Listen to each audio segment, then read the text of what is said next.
Ladki Bahin E-KYC झाली की नाही पहा, तरच 1500 रुपये महिलांच्या खात्यावरती. लाडक्या बहिणींनो, ई-के.वाय.सी करण्याची सुविधा 31 डिसेंबर 2025 पर्यंत देण्यात आलेली आहे. तर लाडकी बहीण योजनेमध्ये बऱ्याच महिलांनी ई-के.वाय.सी केला आहे, पण ते ई-के.वाय.सी झालं का नाही हे पाहण्यासाठी तुम्हाला काय करावं लागणार आहे, त्याची संपूर्ण माहिती या व्हिडिओच्या माध्यमातून आपल्याला पाहायला मिळणार आहे.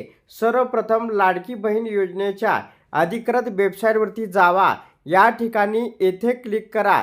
तर याच्यावरती तुम्हाला क्लिक करायचं आहे. आता लाडकी बहीण योजनेसाठी पती किंवा वडील ह्यात नसले किंवा घटस्फोटित महिलांसाठी या ठिकाणी वन टाइम एडिटचं ऑप्शन देण्यात आलेलं आहे.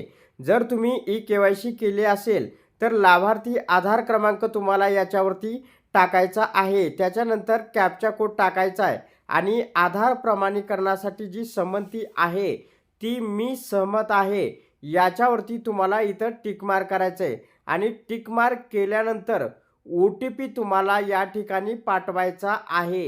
OTP पाठवल्यानंतर लगेच ताबडतोब तुम्हाला या ठिकाणी एक मेसेज येईल. तो म्हणजे या ठिकाणी असा वॉर्निंग, तर या आधार क्रमांकाची ई-के.वाय.सी प्रक्रिया पूर्ण झालेली आहे. जर असा मेसेज तुम्हाला येत असेल तर नक्कीच तुम्हाला येणारा जो पुढचा हप्ता आहे 1500चा तो कायमस्वरूपी तुम्हाला येऊन जाईल. तर या ठिकाणी जर तुम्ही OTP मागत असेल तर तुम्हाला पुन्हा त्या ठिकाणी तुम्हाला ई-के.वाय.सी प्रक्रिया ही पूर्ण करायची आहे.